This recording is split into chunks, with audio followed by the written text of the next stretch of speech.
Comment ça va YouTube? Aujourd'hui, je vais te parler à cœur ouvert, sans filtre et étant le plus sincère possible. Je vais te raconter aujourd'hui un échec que j'ai connu, un échec qui a bien me failli coûter la vie. C'est parti.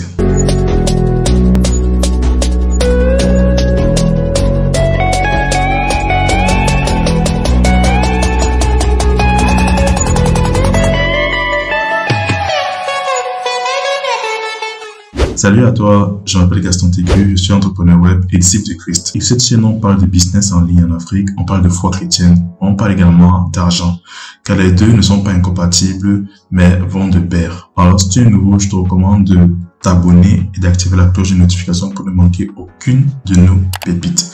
J'ai aussi mis dans la barre de description un guide gratuit qui t'apprend à débuter un business en ligne depuis l'Afrique. Alors si ça t'intéresse, va dans la barre de description, saisis ton guide. Aujourd'hui, je vais te parler à cœur ouvert. L'année 2022 a été une année assez mouvementée et un peu sombre pour moi, car j'y ai perdu des amis, des convictions, des croyances, mais aussi une partie de moi-même. C'est assez long, donc je vais essayer de te résumer la chose. Tu as commencé, bon, j'ai pas une date précise dans ma tête, mais je peux te dire que c'était un peu de septembre, soit août 2021 et septembre 2021. Avec des amis chrétiens. En fait, on voulait impacter le monde des affaires selon les principes de Dieu et j'y croyais vraiment. Je me disais qu'en tant que chrétien, on pourra y arriver. Et on a donc lancé un projet. On s'est donc mis d'accord pour sur un projet en fin 2021. Ou plutôt, disons que je leur ai proposé un projet qu'on pouvait faire ensemble, qui, si elle est bien réalisée, pourrait vraiment nous rapporter beaucoup, très gros, et nous rendre, entre guillemets, très riches. Néanmoins, l'inconvénient, c'est que c'est un gros capital départ.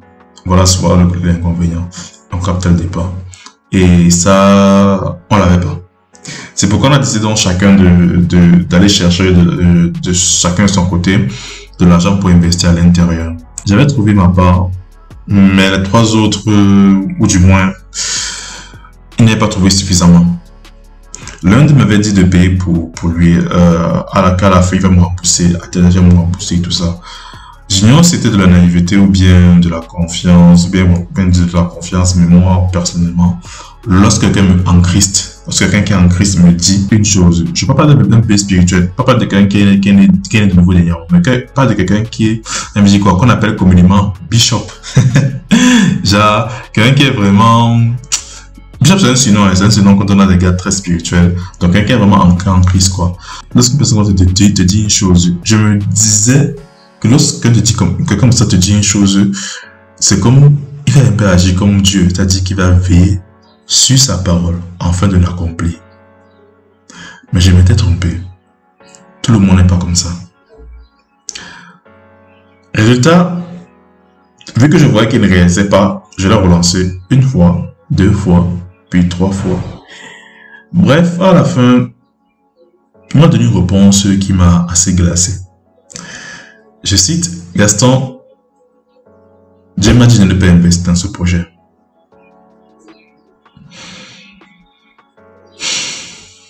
Je vais donner un peu la date qu'elle m'a dit ça. Il m'a dit ça le fin février.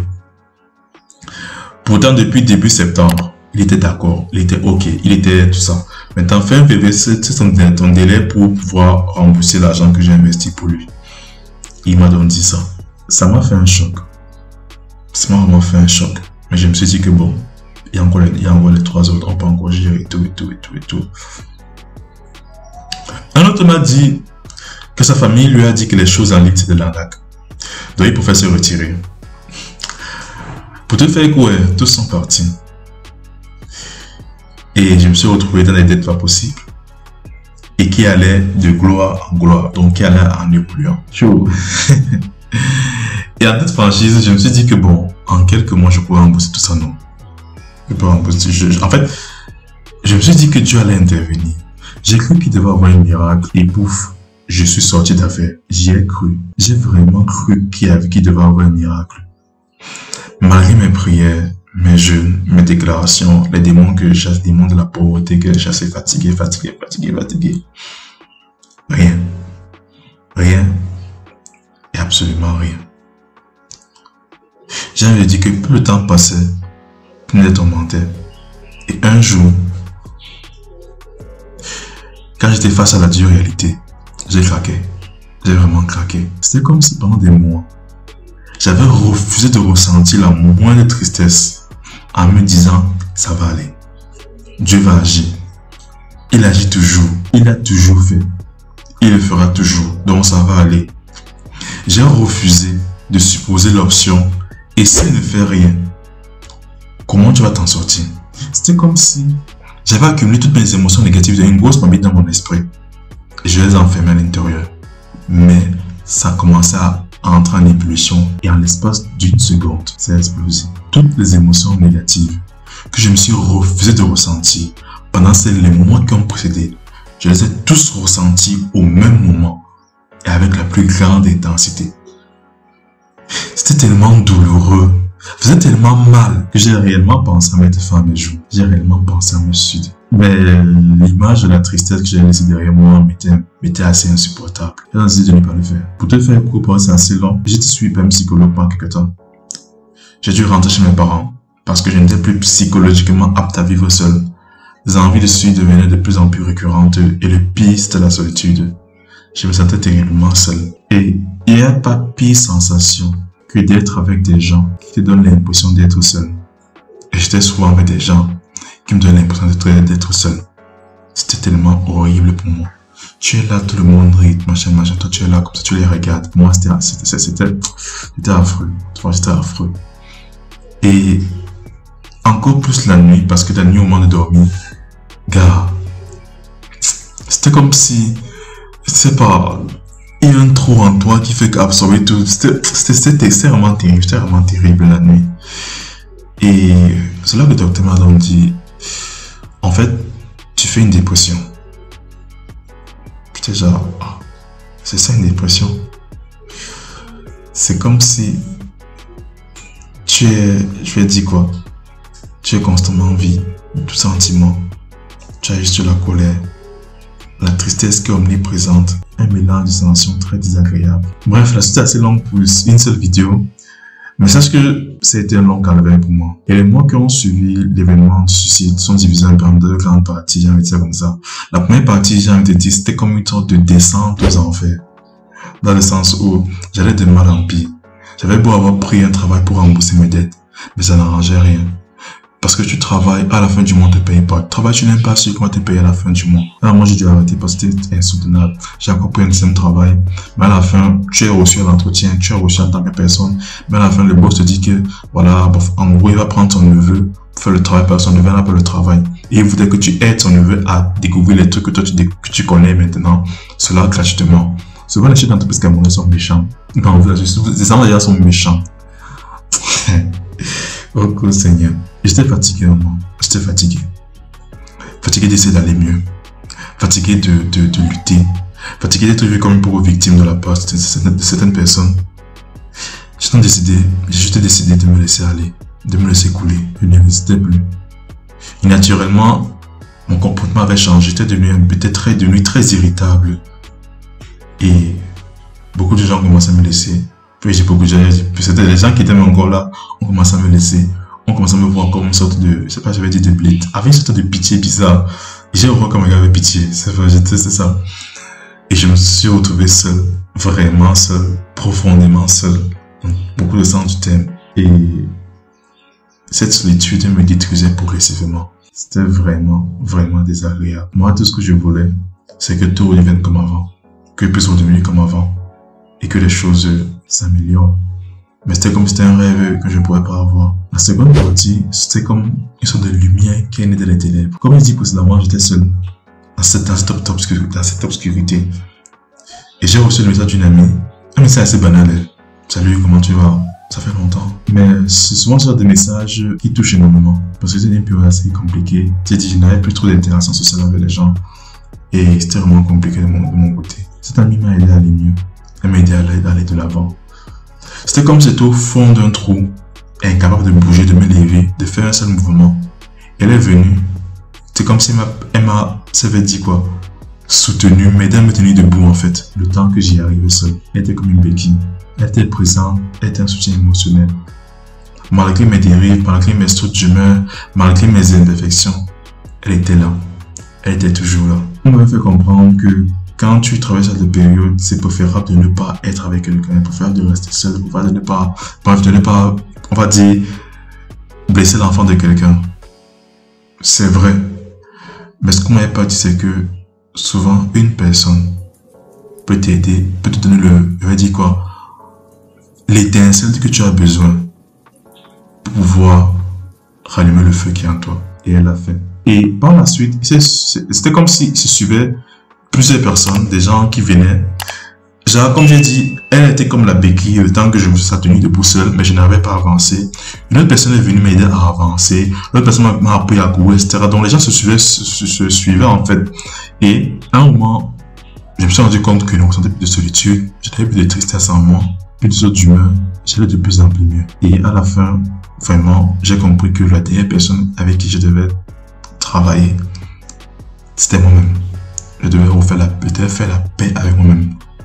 Parce que, il faut savoir, plus rien ne sera plus comme avant. Ça, c'est une réalité que je devais accepter. Plus rien ne sera plus comme avant. Je devais l'accepter tout simplement. J'ai dû refaire une restitution de pensée. Il y a des choses à quoi je croyais avant que, après cet événement, je n'ai plus cru à ça. Des choses que je ne croyais pas avant. Après cet événement, j'ai commencé à croire en ça. C'est vraiment, c'est pas ce que je veux dire. J'ai en fait une renaissance avec, on va dire une renaissance dans le sens où je suis devenu différent de l'ancien Gaston que j'étais. Une chose que j'ai apprise pendant la période de la pensée quelques précédents mois, le livre de Job, Dieu s'est mis en colère contre ses amis de Job.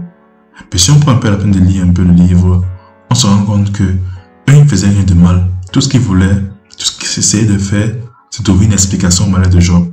Mais ça énervait Dieu. Cela m'a appris une chose. Ne cherche pas une raison au malheur de quelqu'un. Ça arrivait parce que ça devait arriver.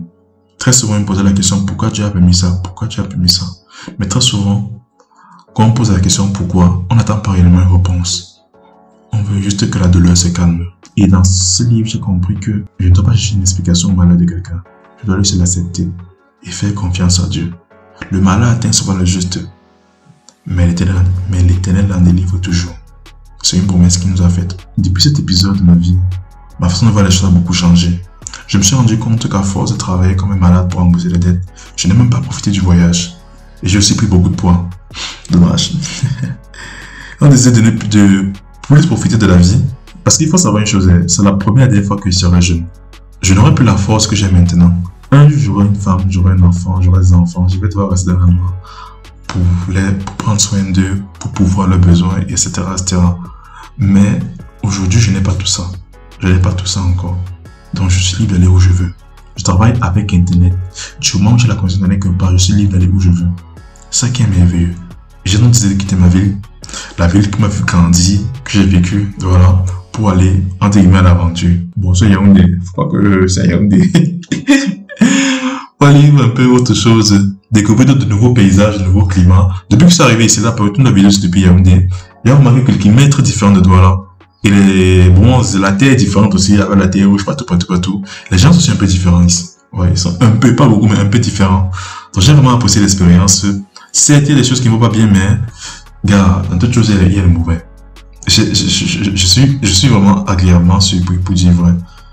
Et c'est la première ville du long série de villes que je vais encore visiter. Je compte visiter plusieurs villes du Cameroun. J'ai envie de visiter des pays, les métropoles Cameroun. Pourquoi pas? Gars, j'ai quoi à perdre. En toute franchise, j'ai quoi à perdre. Donc, c'est un peu ça. Je vais me balader un peu dans tout le Cameroun pour voir à quoi il ressemble. Ce pays qui m'a fait grandir, ce pays que j'ai envie de me battre pour lui. Je veux voir à quoi il ressemble. Donc, je vais donc me promener un peu partout dans les années qui vont suivre pour découvrir le monde avec les yeux que Dieu m'a donnés. On va dire ça comme ça. Ces yeux qui voient maintenant au-delà des apparences, des principes appris à l'église. Oui, un enfant de Dieu peut être dépressif. Oui, Dieu peut permettre que le mal atteigne le juste, mais il la délivre toujours. Pourquoi il fait ça? Honnêtement, j'en ai aucune idée. Ce que je sais, par contre, c'est que sans cet épisode, je n'aurais jamais changé. Parce que ce qui m'a fait plonger dans tout cela, c'est parce que la personne que j'étais n'était pas adaptée au milieu que je fréquentais. Il y avait trop grande différence entre les deux. Aujourd'hui, la personne que je suis est adaptée au milieu dans lequel je vis. Et il est assez résistant pour supporter les gros chocs. Je commence une vidéo et je vais pas dire tout ce que j'ai vécu à l'intérieur, ça sera très long. Là, déjà, tu vas commencer assez long. Mais ce que je peux par contre faire, je vais t'annoncer une chose. Je vais t'écrire un livre sur l'événement qui s'est passé sur cet épisode de ma vie. J'espère que ça pourra bénir un maximum de personnes. Et je pense que ça sera publié d'ici peu. Je pense que je serai terminé d'ici peu. Je t'exhorte à t'abonner pour ne pas manquer et de me suivre sur les réseaux sociaux. Les réseaux sociaux que j'utilise massivement, c'est Twitter. Sur Instagram et Twitter. Tu sais, c'est ça que tu utilises massivement. Donc, tu peux me contacter. Tu peux me contacter par WhatsApp ou bien par Twitter ou autre. Sens-toi libre de le faire. Quelle donc leçon tu peux tirer de mon histoire? Dis-le-moi en commentaire. J'ai envie que tu me dises ce que tu as appris de mon histoire. Que tu dises en commentaire. Ça peut bénir toute personne. Souvent, on ne le sait pas, mais les commentaires, quand on les a les vidéos, bénissent énormément de personnes. Donc, dis-moi ce que tu penses en commentaire, ce que tu as appris, ce que tu as pu comprendre de mon histoire. Et abonne-toi pour suivre la suite de mes aventures. Parce qu'il risque de venir encore quelques vidéos un peu bizarres, ouais, ça comme ça, cette chaîne. J'aime aussi à la fin de cette vidéo une petite formation qui pourra t'apprendre à gagner de l'argent avec Internet depuis l'Afrique. Donc, si tu es intéressé, reste qu'à la fin de la vidéo, tu vas voir ça. Sur ce, je te remercie d'être arrivé jusqu'ici et on se dit à la prochaine vidéo ou bien dans l'une de mes formations. Allez, ciao. Une minute s'il te plaît. Si tu rêves de gagner de l'argent grâce à Internet, regarde cette vidéo jusqu'à la fin. Pour les vacances, pour tous ceux qui désirent gagner de l'argent avec Internet, pour ceux qui désirent se lancer dans l'univers de l'entrepreneuriat en ligne, moi et mon équipe, nous avons mis sur pied une solution qui pourra te permettre de vivre d'Internet depuis chez toi, comme moi. Notre pack de 2 formations qui a spécialement été conçu pour les Africains, pour les initier à se lancer dans l'univers de l'entrepreneuriat en ligne. Et cela est constitué de 2 formations, comme son nom l'indique. La première, Young and Free. La présente de plus, c'est vraiment une formation qui t'apprend le b.a.-ba de l'entrepreneuriat en ligne depuis l'Afrique, qui t'apprend les notions de base qu'il faut savoir et les différentes erreurs que tu dois éviter lorsque tu te lances sur Internet et comment réussir à te lancer même si tu n'as pas un grand capital. Et la seconde, lui, est assez semblable, notamment notre formation PayPal Afrique. Ça te permet de pouvoir recevoir les paiements en euros, en dollars, en livres sterling depuis l'Afrique. Et c'est un outil indispensable si tu veux te lancer sur Amazon, sur eBay, bref, sur la plateforme internationale. Mais aussi pour les plus courageux, les plus audacieux et pour ceux qui vont se lancer plus vite que les autres, c'est-à-dire pour les 20 premiers. Ceci est une formation qui nous permet de vendre les services en ligne. Beaucoup de mes services, je les vends à l'étranger, je les vends aux gens de la diaspora, je les vends aux gens qui ne sont pas forcément en Afrique. Et en termes de qualité, c'est impeccable. En termes de prix, c'est impeccable. Tu peux taxer tes prix en euros et vivre en francs CFA. Vraiment, c'est l'idéal lorsque tu veux réussir à aller loin dans le pays. En achetant donc le pack de formation plus un bonus, vous aurez toutes les clés en main pour réussir dans le monde du business en ligne. Vous pourrez travailler depuis chez vous à votre rythme et générer des revenus passifs grâce à Internet. Je te recommande fortement de ne pas laisser passer cette opportunité parce que tu ne sais pas quand elle va encore se représenter. C'est vraiment le temps des vacances. Si tu veux plus d'informations, plus de détails, je te recommande de regarder dans la description. Un lien s'y trouve pour pouvoir réserver ta place. Ne laisse pas passer cette occasion, ne laisse pas passer cette chance. Et on se dit à tout de suite dans la formation.